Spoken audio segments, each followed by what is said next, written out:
വിശുദ്ധ ഭാരത്തിലേക്കും കുരിശുമരണത്തിലേക്കും നോക്കി നിൽക്കുന്ന ഈ 50 ദിവസത്തെ നോമ്പുകാലം നമ്മുടെ ജീവിതത്തിലെ പീലാത്തോസ് നിമിഷങ്ങളെ തിരിച്ചറിയാനുള്ള ഒരു വിളിയാണ്.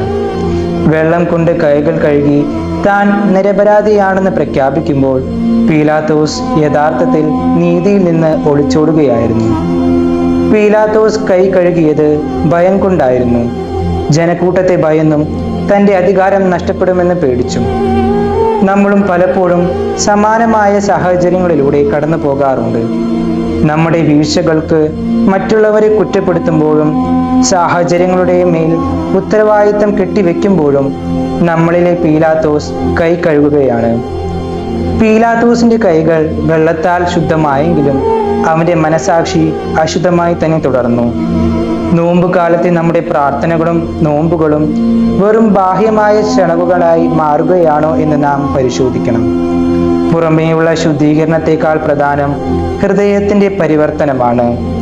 നിങ്ങളുടെ വസ്ത്രമല്ല, ഹൃദയമാണ് കീറേണ്ടത് എന്ന പ്രവാചക വചനം ഇവിടെ പ്രസക്തമാണ്. പീലാത്തോസ് ഉപയോഗിച്ച വെള്ളത്തിന് പാപക്കറ കഴുകിക്കളയാൻ കഴിയില്ല.